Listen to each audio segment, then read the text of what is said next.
I'm just praying for the fucking day that Allen Robinson gets like an actual quarterback, you know, like even if it's just like, okay, Allen Robinson is now catching passes from Baker Mayfield or like from fucking definitely Jameis after he takes over for Breeze. and they just ship Robinson down there.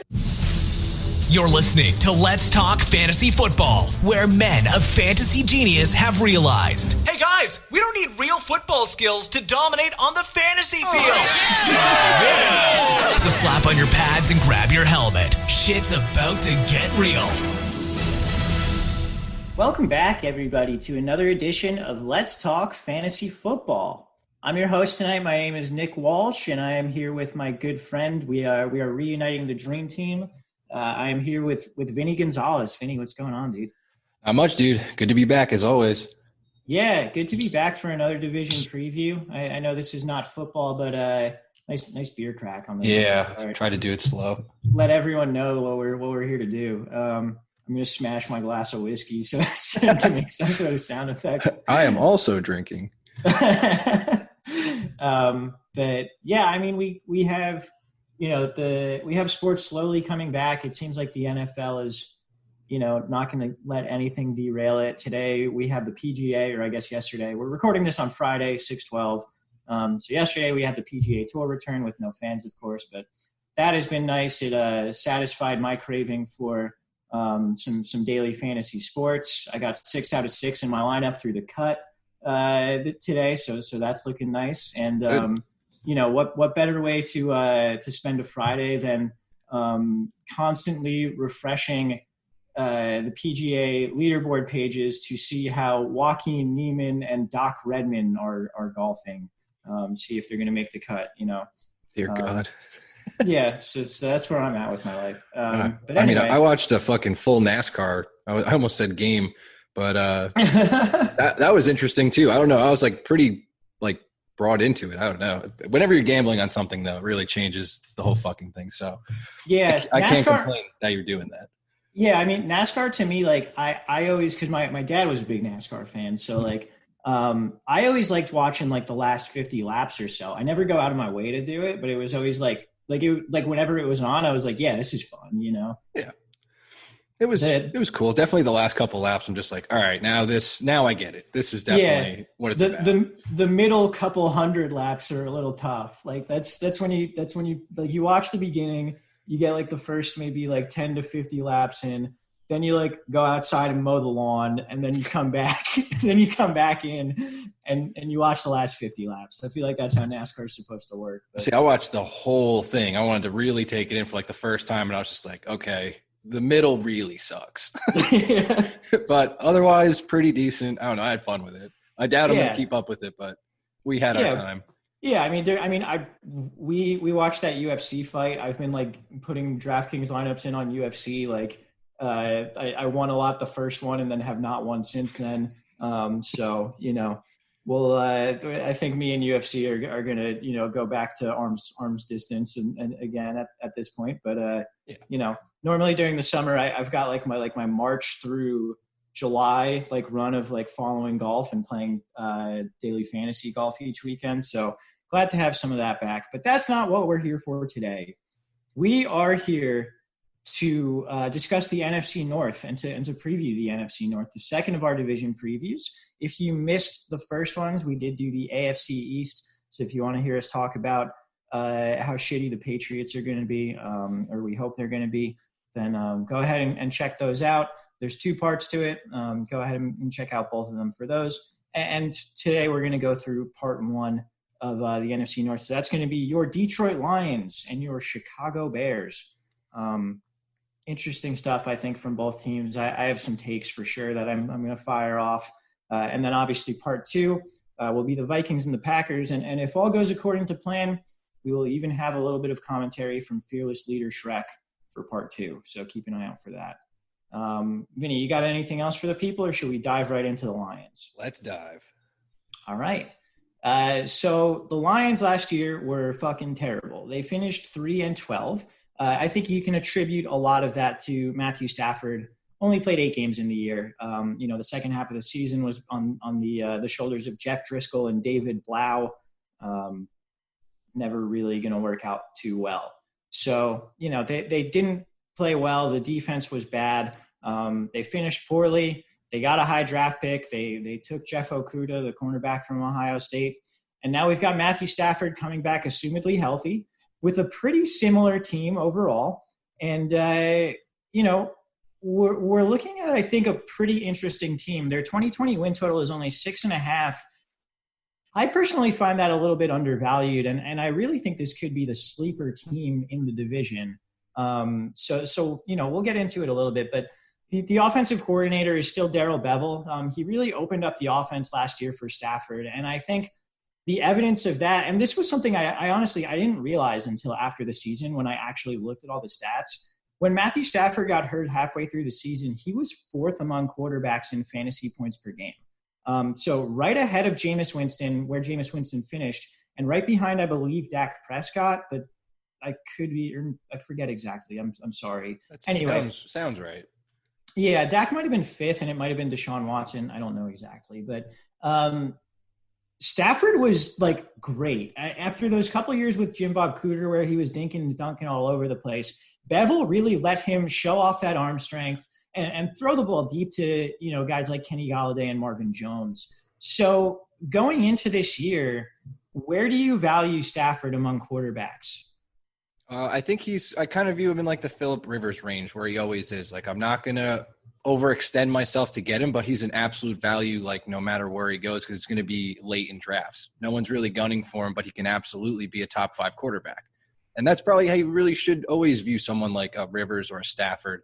Especially when you employ the draft mentality that we do, where you're going to take a quarterback late, stockpile other positions, and just kind of take the value guy later.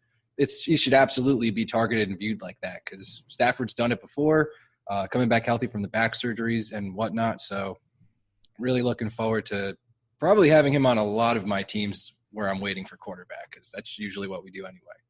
Oh, yeah. And I think as the word gets out about how good Stafford was last year, his price might rise. For perspective, right now I've gone back to fantasy football calculators, 12-team PPR ADPs here, because Fantasy Pros one had some weird inconsistencies that I wasn't sure what to make of them. It would be like one guy would be like RB13, but then be like pick 17 overall. And then RB12 would be pick 20 overall, or like it was like really strange, and I didn't understand how to reconcile it. So anyway, went back to old reliable. Stafford's second pick in the 10th round, quarterback 13 overall, which for me, perfect. Like that's where I want to draft a quarterback, exactly. And you can look back at my Twitter if you want to, at @NWashington. Nice plug. Yeah, quick plug. I called a couple of months ago that the 2 late round quarterbacks that I'm going to plant my flag on were Stafford and Baker, and they're currently going as quarterbacks 13 and 14. Baker. So okay. Oh yeah, that's a little teaser for the AFC North, which I'm sure you will want to be on, but maybe not now. Fair enough. But yeah, man, Stafford was great last year until he got hurt, and it really flew under the radar. And I'm not saying he's going to repeat what he did necessarily, but the offense hasn't changed much. And if anything, the offense has been upgraded, because they still have those core 3 wide receivers. TJ Hawkinson is going into his second year. The offensive line has either stayed the same or maybe gotten a little bit better. And you replace J.D. McKissick as the pass catching back with DeAndre Swift. I mean, the only thing that could possibly, to me, lead to regression there are, residual from Stafford being injured and, the time off and that kind of thing, or people having more film on Darrell Bevell as the offensive coordinator for the Lions. But I don't think those outweigh the positives in this offense. So to me, Stafford is just a screaming value. And I think even if he does jump up the draft board a little bit, there's no way he's getting into the top 6 or 7 quarterbacks. And I'm fine with taking him quarterback 8 or whatever it is, Yeah, no, it's dead on perfect. I love where he's going. I feel like it's not going to change, like you were just saying. And I feel like I think Brady's behind him right now currently. I feel like Brady's going to pass him. So could be a little tug and pull there, but it's just going to probably float around this same area. So love where he's going, hope it stays, and the hype kind of cools down. Yeah, we'll see how it goes, but love Stafford as he is. Moving on to his pass catchers, we'll start with Kenny Golladay. Kenny Golladay is really being drafted high up there. He's currently the first pick of the third round. That's wide receiver 8. You're drafting him as a first rounder. Now, I think that's pretty fair, but what's your sort of take on Golladay? Do you think he's worth that high of a pick?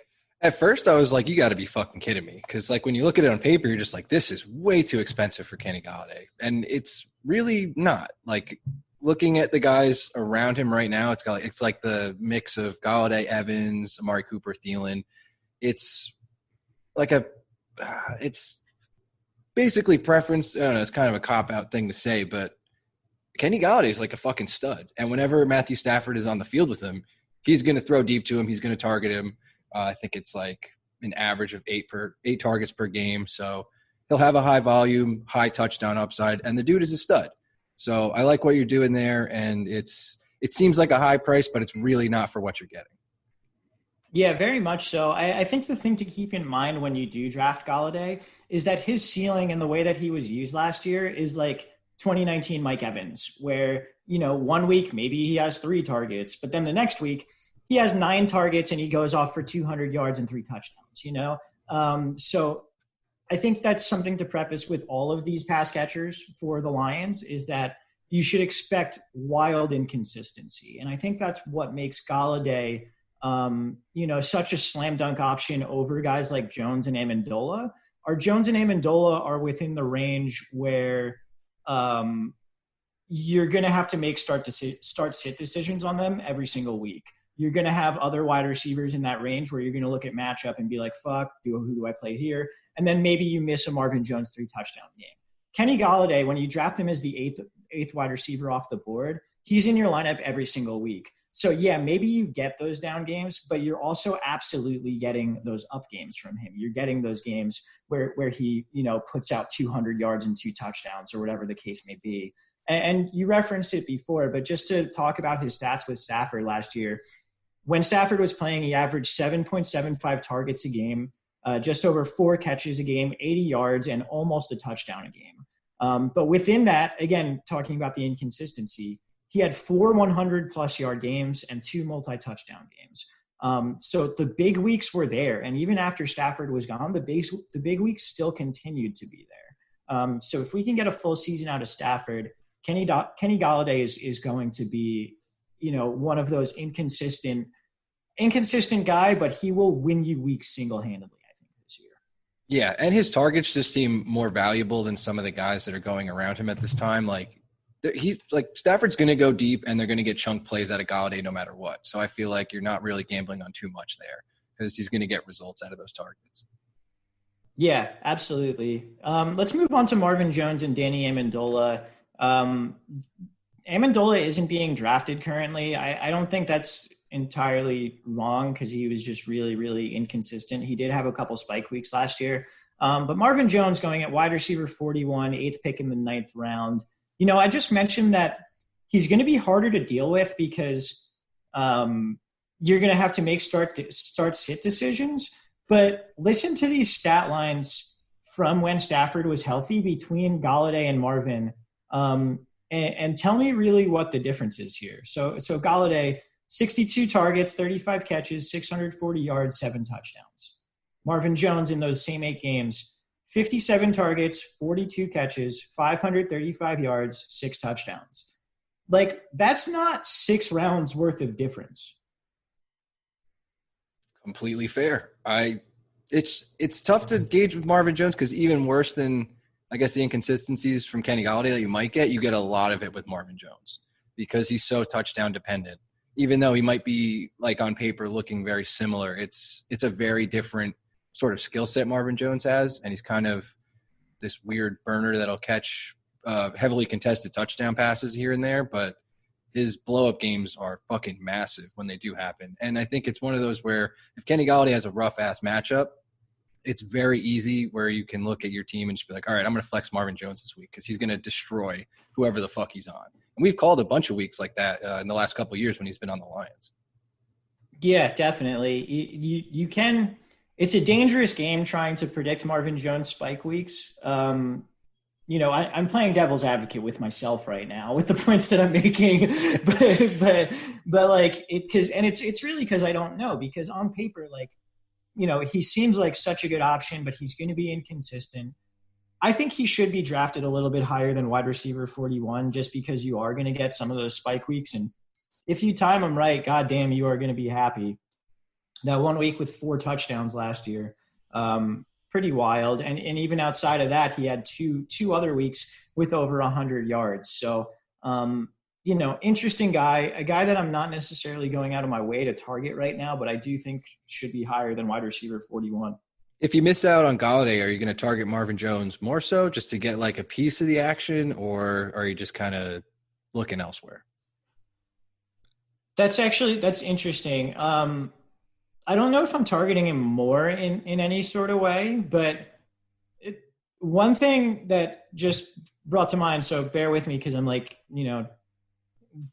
talking this out on air here. Work it out. But if you have Golladay as your wide receiver 1 and Jones as your flex, like the Amendola games, you're just going to be like, fuck. But like most of the time you're getting the entirety of Detroit's like big time passing production.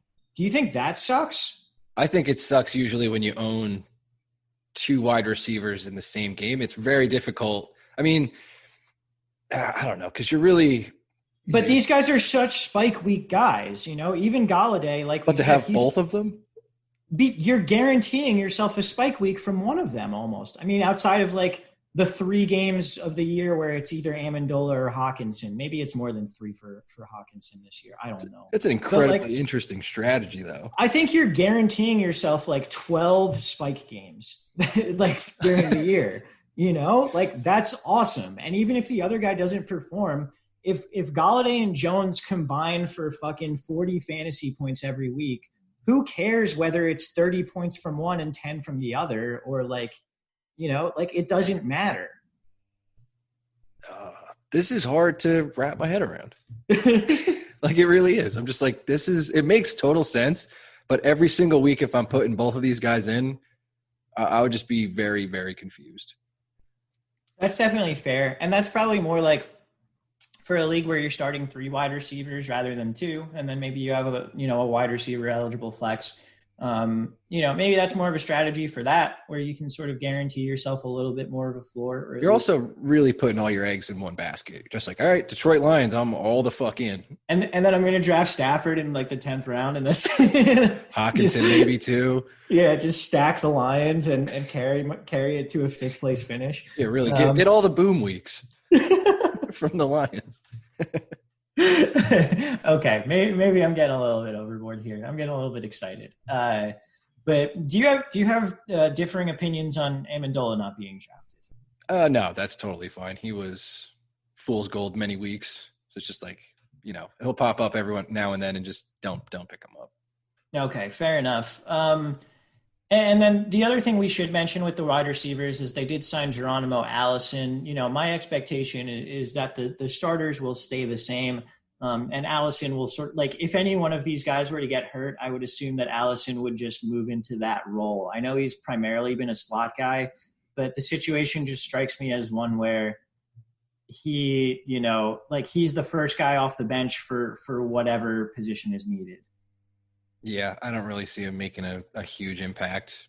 I don't know why the Lions even saw fit to take him away from the Packers, really.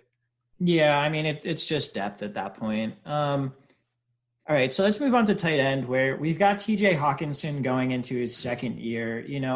We spent the entire summer last year saying that rookie tight ends don't produce, and then TJ Hawkinson came out and went nuts week 1, and then the rest of the season he didn't produce. So we were right in the long term. We also stuck to our guns, I believe. We're just like, don't – you could pick them up, but this is not going to happen a lot. So I think you're right on that. he had 3 6+ target games with Matthew Stafford out of those 8. He's currently going as tight end 15, the second pick in the 13th round. Fine. I'm not targeting him in particular. Are you? No, not really.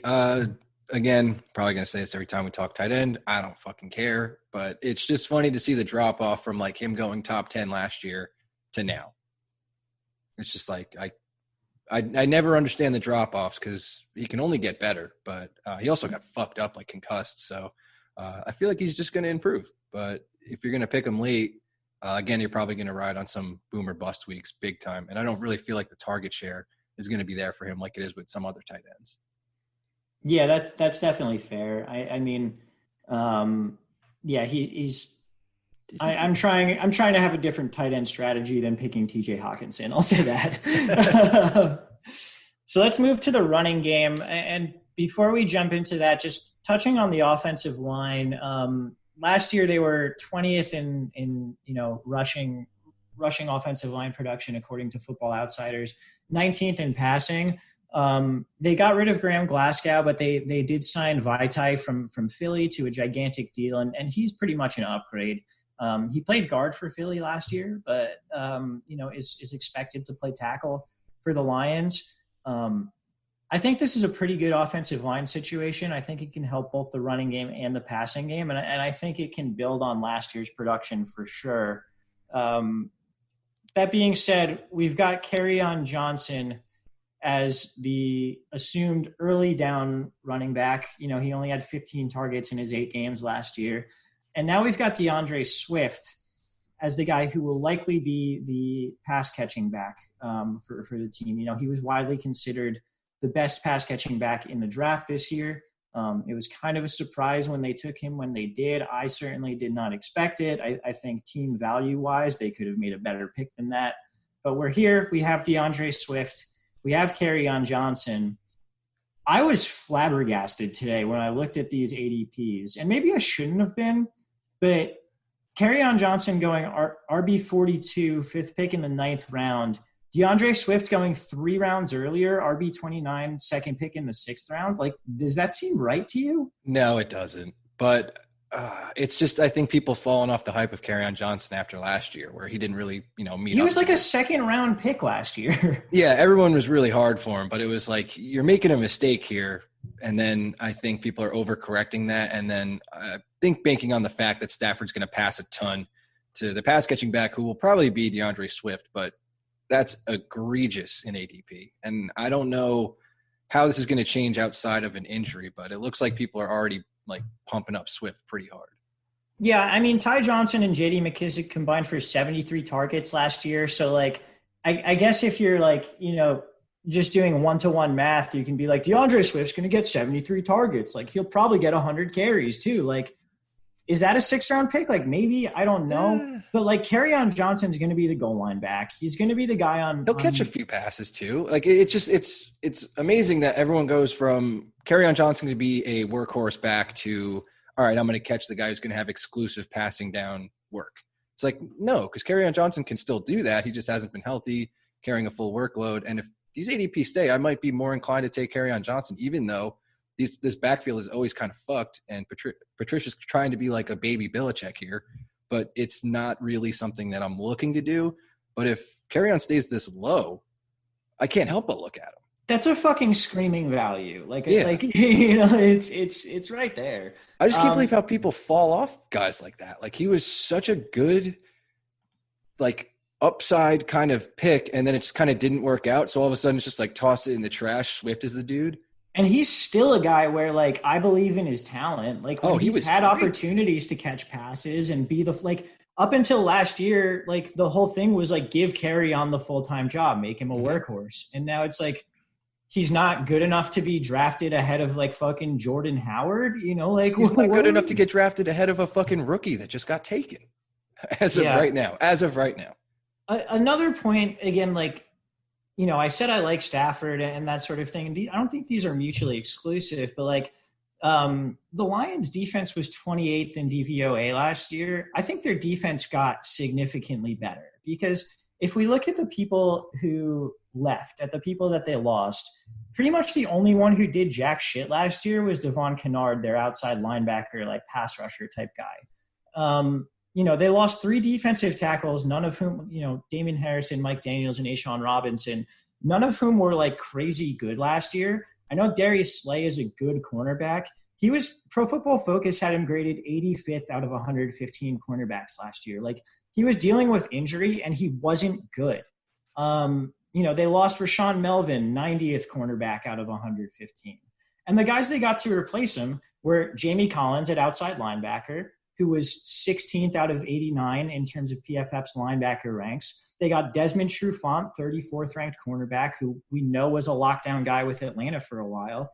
They drafted Jeff Okudah, 3rd overall pick out of Ohio State, to be the cornerback opposite him. He's ready to play. And they brought in defensive tackles Nick Williams and Danny Shelton, who PFF had 53rd and 40th, respectively, out of 118 at interior defensive linemen. Like, I think this defense got better. And so, like, maybe they're not – and they're going to win more than 3 games, too. So, like, maybe they're not going to be passing the ball at quite as much. Maybe they can use carry-on when they get ahead in some games. It's just – if you kind of, like, read through everything that's happening, it's all seeming like carry-on's just very undervalued at that specific point. Yeah, no, fully agree with you on that. All right. Do we have anything else on the Lions, or should we move on to the Bears? I guess we'll move on to the Bears. All right. Let's take a quick break first, and then we will be right back to preview the Chicago Bears. Have you thought about trying sports betting but aren't sure how it'll go? Our friends at FanDuel are giving away a $50 sign-up bonus at letstalkfantasyfootball.com/FanDuel-sportsbook. All right, guys, we are back, and we are ready to move on to the Chicago Bears, who last year finished with a record of 8-8. That is another thing that surprised me when I was looking up everything for this. I thought they were way worse than 8-8, but they were 8-8. Yeah, they were as bad as you remember. That is correct. But they were a fringe, like, wild card team. They were in the hunt for about 85% of the season, which is fucking wild. It's like when, like, the fact that, like, the Titans have been like 8-8 or better for like the past 6 years, and you're like, wait a minute, what the fuck? Like that kind of shit. Well, I mean, when you have Jeff Fisher, like, that's a stat that's going to exist. Right, of course. And so they finished 8-8 last year. Their 2020 win total is 8. And that's another thing where, spoiler alert for how I feel on the Bears, I found that out this morning, and I immediately put $50 on the under. It was just like, is this fucking real? Like, there you go, man. Perfect. Yeah.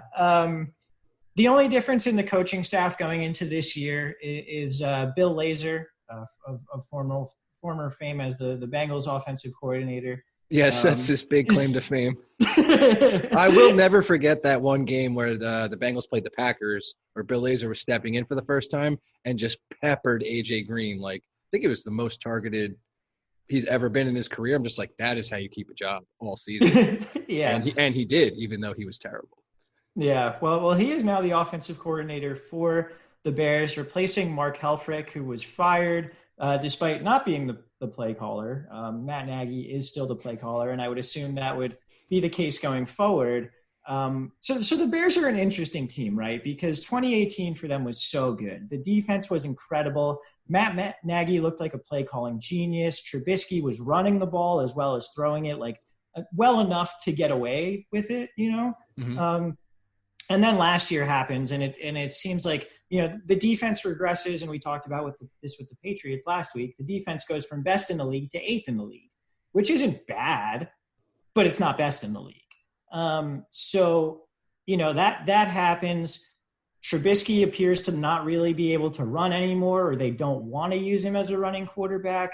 And really just the whole team sort of falls apart in a weird way. So, you know, coming into this year, we've got Bill Lazor in there. They traded a 4th-round pick to get Nick Foles, and then restructured his contract. Yeah, you trade a 4th-round pick for Nick Foles, and Jameis Winston gets paid $1 million. Like, are you fucking kidding me? But anyway, yeah. hammer that fucking under with this team. And we'll get into the reasons why. I guess let's just go into the positions for now, and then we can kind of see where the wind takes us on this one. So I think it'll explain itself. Yeah. At quarterback, it's weird because all the depth charts that I looked up had Mitch Trubisky still as the starter. To me, it seems like Nick Foles is obviously going to start. You don't trade for him in this situation and not pick up Trubisky's option. I disagree. I think they're going to let Trubisky go out there and either do really well or fail, which is exactly that's just going to be – there's no way Foles starts the season. Are you serious? Yeah. You want to make I think bet? There's no way – yeah, I do. Okay, I guarantee – all right. Injuries, scratch the whole thing. They're both healthy. Going in week 1, I say Trubisky 100%. Okay, I say Foles. I know we made a bet last week. I have no idea what it was. So I don't remember any of the bets we make, but they're here. So yeah. If someone wants to let us know all the bets that we make, cool. If not, also cool. I think it's 100% going to be Foles. I mean, within the fantasy community, neither are getting drafted in 16-team PPR. 12-team PPR. But Trubisky actually is going ahead of Foles. So I guess that's the assumption is he's going to start. But to me, when they traded for him, I was just okay, Nick Foles is now the starter. Oh, well, you forgot that the Bears are poorly run. Right. That's true. That is a good point. They have 10 tight ends and 2 quarterbacks, and Nick Foles is costing them so much money. They are actually down to 9 tight ends, and they restructured Nick Foles' contract. So fuck you. That's my bad. I should really keep up on these fucking huge headlines. What was the restructure like? And I actually don't know the details. And who got the axe of the tight ends? That part I also don't know. It was not Jesper Horsted. It was not yet Adam Shaheen. It was not Ben Broniker. All of those guys are still on the team. Good for them. That was weirdly a rhyme, but I honestly didn't even notice. I can't wait to listen back to that. Let me see. I'm looking up Foles' restructured deal. Great audio. They restructured it because it was originally a 4-year, $81 million deal. Crazy. There was 1 year off of that. They restructured it to 3 years, $24 million, with $21 million of it still guaranteed. Oh, okay. You're going to pay $21 million in guaranteed money to your fucking backup quarterback? Are you kidding me? For 3 years, that's not bad, especially when Trubisky just fucking tanks. After week 1, of course. All right. Well, we'll agree to disagree on that one. Neither of these guys are fantasy relevant, I think, until proven otherwise. Mm-hmm. But one of the reasons that I am so high on Allen Robinson is because, believe it or not, if Nick Foles is their starting quarterback, Allen Robinson will be playing with the best quarterback that he has ever played with, which, again, is one of those statements where you're how can this be real? But then you look at the quarterbacks that Allen Robinson has played with, and you realize it's Blake Bortles and Mitch Trubisky for the most part. And it's real. So, and somehow he is just a fucking stud. Through and through. Yeah, last year he was PPR wide receiver 8, averaging 15.9 points per game, and he had 154 targets. He was a guy you could throw in your starting lineup and be comfortable with every single week of the season, even in bad matchups. So if he has someone that's not Mitch Trubisky throwing to him, even though it's Nick Foles, I'm just praying for the fucking day that Allen Robinson gets an actual quarterback, even if it's just okay, Allen Robinson is now catching passes from Baker Mayfield or from fucking, I don't know, take your pick of mediocre quarterbacks, just trying to think who would the funniest be. Definitely Jameis after he takes over for Breeze. and they just ship Robinson down there. And they both become just extremely elite because of it. But no, I mean, Allen Robinson last year dominated the targets for this team. I know they were dealing with injuries, but if you look at really the situation sort of around him, and did I not put the tight end? Oh no, I did. If you look at the situation around him, not much has changed. They got rid of Taylor Gabriel, fine. They got rid of Trey Burton, replaced him with Jimmy Graham and 800 other tight ends. Like, fine, whatever. Like, Allen Robinson is pretty much on target, I think. And, a little bit of a spoiler for later, I think they're going to have a worse defense and they're going to need to throw the ball more. So I think Allen Robinson is on target for another 150 targets this year if he stays healthy. Yeah, I really don't see any other reason to argue against that. He's very good, and even if it's Trubisky, Foles, whatever, he'll get the targets, he'll get it done. He's currently going wide receiver 13, 11th pick in the third round. To me, it's a debate between him and Galladay. Like, good fucking question. Robinson's a top 10 tight end, wide receiver, I think. Indeed. In this draft. Like, he's not wide receiver 13. I think he's top 10 for me. Oh, I would, I think I would take Galladay there just because I like the security of Stafford way more than anything going on in the Bears quarterback situation. That's definitely fair. And I don't think you're wrong. I don't think there's a receiver going ahead of Galladay that I would take Robinson over, just looking at them. But I mean, like, after Galladay and in between Robinson, you have Thielen, Amari Cooper, Cooper Kupp, Odell Beckham. I can 100% tell you I would take him over Cooper Kupp and Odell Beckham. I think I probably would over Thielen as well. And Cooper to me is a debate.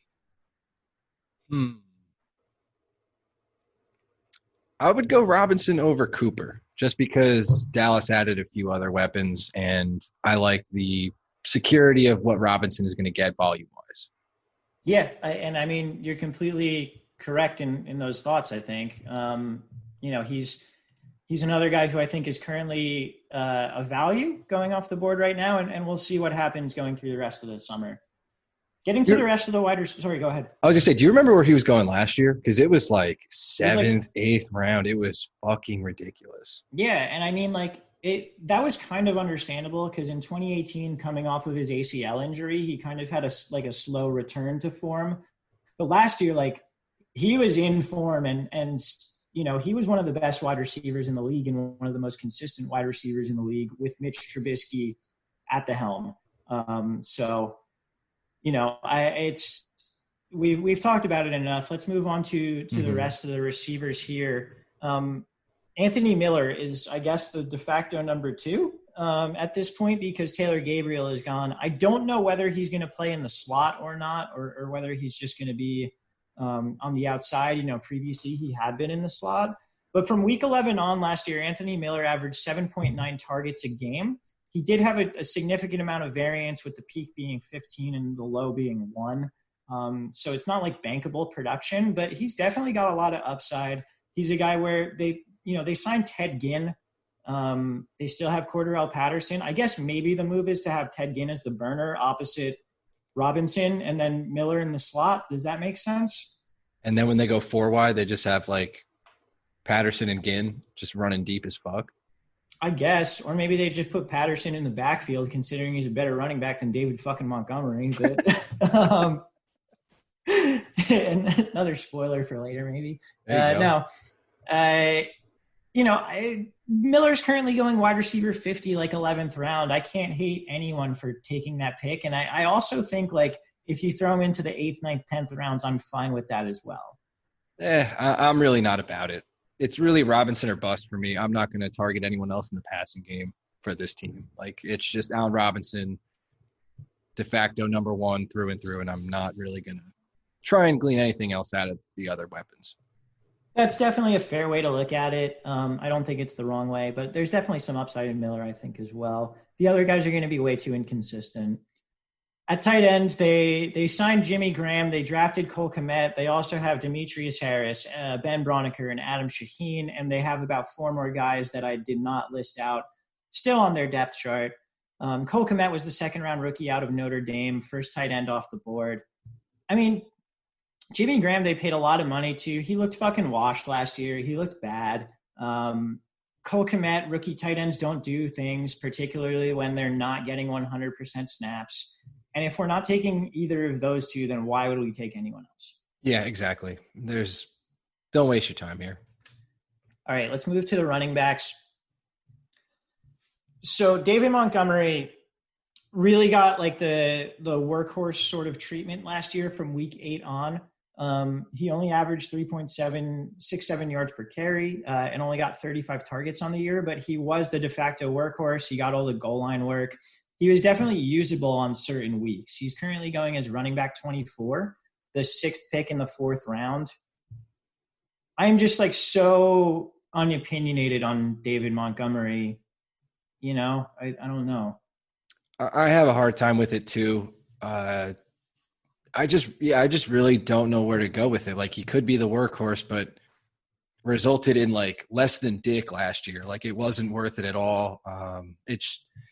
I don't really know. And I like Tariq Cohen as a player more so than him. So I feel like they should use Cohen a lot more, and seems like kind of the James White to his whatever the fuck.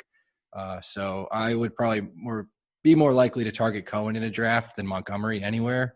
I would have to really, really panic if I'm grabbing Montgomery. Yeah, I mean, in terms of Montgomery's production, and I like the point you made about Cohen, but for adjusted line yards, which is Football Outsiders like rushing offensive line stat, basically, they were 29th in the league last year. And the only change in the offensive line is that they lost their best tackle. So like, I'm going to go out on a limb and say that's not good. Yeah. Like, the offensive line is going to suck ass. Like, they're going to be a bad offensive line. And you could see that last year because Montgomery didn't have anywhere to run. Yeah. Like, that's not changing this year. Unless the offensive line just like miraculously gels, which sometimes offensive lines do, you know, it's a weird skill position. It's a weird position group where like chemistry matters a lot and a whole bunch of things that are very hard to predict matter a lot. But I think any reasonable person would say their offensive line was bad last year and is also going to be bad this year. So that's why I don't see a huge jump in production from Montgomery year over year, because they're not going to increase his pass work with Cohen there. Cohen got 104 targets last year, second only to Christian McCaffrey at the running back position. And I know Cohen played some of the year as slot receiver, particularly before Miller got completely healthy. But still, 104 targets is 104 targets. So, yeah, like, this isn't going to be a good offensive line. It's not going to be a good run game. I also think their defense is going to be way worse than the eighth ranked defense in the league. And I guess while we're talking about it, let's just jump into that now. Mm-hmm. They lost Leonard Floyd as an edge rusher, Nick Kwiatkowski, who went to the Las Vegas Raiders, linebacker 15 out of 89 for PFF last year. They lost defensive tackle Nick Williams, who is about a middle-of-the-road type guy. They lost safety HaHa Clinton Dix, who was 19th out of 84 for PFF. They lost outside linebacker Kevin Pierre-Louis, cornerback Prince Amukamara, who was 45th out of 115 cornerbacks. They lost a lot of fucking people. In terms of recognizable names on this defense from like the vaunted 2018 Bears defense, it's basically Khalil Mack at outside linebacker, Akeem Hicks at defensive tackle, and Kyle Fuller at cornerback. And yes, they picked up Robert Quinn. They picked up a couple other guys who don't really matter too much, who aren't that good. And I would argue that Robert Quinn is more about reputation than actual production at this point in his career. Robert Quinn was pretty great on the Cowboys last year. Yeah, I mean, that's a pretty nasty pass rush, though. He hasn't been. Yeah, I mean, Quinn and Mack is obviously going to be like pretty fearsome, but I mean, and Akeem Hicks is a great run stopper in the middle. Like, this isn't going to be the same Bears defense. I know they went from 1 to 8 last year in DVOA. Like, to me, they're middle of the pack to like they're 15 to 25 in DVOA this year. And to be honest, you said Kyle Fuller's name. I don't really consider him like an elite player. I think like he gets burned constantly. He's one of those guys you target a lot. He's one of those guys who's good relative to how good the pass rush is, I think. If the pass rush is good, then he's going to be good. And if it's not, then he's not going to be good. Yeah, he's going to get beat up. He is very advantageous on his interceptions, though, I will say that. But that, I think, has a lot to do with what you said to the pass rush. He's like a Marcus Peters type, you know. He'll gamble a ton and lose a lot. Yeah, so all that being said, I think they're going to be losing a lot more. I already told you I wanted to bet the under. Is it 8.5 or 8 flat? I saw 8 flat today. That sucks because they could push. don't care. They're going to win like 5 games. I agree, but you're right. Never. But getting back to the point in fantasy that I was trying to make, that's worse for David Montgomery. If the defense is bad, they're going to be down a lot more. And David Montgomery is not a pass-catching back. Tariq Cohen is the pass-catching back. So I know I said I was opinionless on him, but just like he's a guy like I just don't want. I don't want to deal with it this year. Montgomery, right? Yes. Okay, because I thought you were talking about Cohen. I'm like, I'm all over that shit. Oh, yeah, I'm also going to be all over Cohen. Yeah. So you can fight me for it. No, I will. And for perspective, when we were talking about DeAndre Swift not fucking 10 minutes ago, he's going in the 6th round, and you have someone with the same exact skill set, possibly the same upside, if not more, going in the 9th.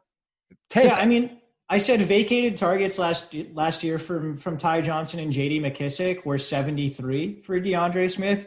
Tariq Cohen already got 104 last year, and he's going 3 rounds later. Yeah, dude, you know what you're getting. Cohen is like disgusting when you watch him play. Like he is Darren Sproles reincarnated. So it's a lot of fun to watch him, and I know he can have like games where he just won't be involved, but that's when you got to pick and choose and see where the matchups are going. And also, you know, we're expecting them to be a very bad team, so they will have to pass a ton. I really just don't see anything going different, and it's a huge fucking value right here. Yeah. I we're in agreement on a lot of things here, and this is definitely one of them. So I will be targeting Cohen again. I'm not going to like, I said fight me, but like, I'm not going to like fight you if you take him in like the 7th round or whatever. You know? Well, no, like, that's stupid. we can still fight. We can still get mad when one of us takes him late 8th. Oh, I was just about to do that. Fuck. Classic line after you've, played 1 year of fantasy football. Anyway, I think that pretty much does it for the Bears. I think we've gotten into everything we needed to. Do you have anything else for the people before we let them go? No, I just want to make it clear. Lions over, Bears under. Correct. Okay. Oh, yeah. I realized you can't parlay. Well, at least on DraftKings, you can't fucking parlay the win-loss stuff. Well, you can't parlay divisions, I would assume. I don't know. Maybe you can't just parlay win-losses in general. I think so. I've only tried to bet them outright, so. And they weren't up on FanDuel yet, so I do want to do a parlay for each division off the shit that we talk over the offseason. Okay. So yeah. It would be fun to see if we should at least write it down and actually keep track of these things that we say. I do have it already, so I have my little bookkeeping. Okay. So I know this because I tried to make one for the AFC East, which we already went over. Yeah. So if you guys want to hook for part 2, we're going to figure out which side of the over-under we're going to bet for the Vikings and the Packers. All right. I think that should do it for part 1. Vinny and I will be back for part 2 of the NFC North. That will be Vikings and Packers, as I just said. Thank you guys for joining us. Thank you for giving us your time. For Vinny, I am Walsh. Later, podcast. This has been Let's Talk Fantasy Football. Thanks for listening.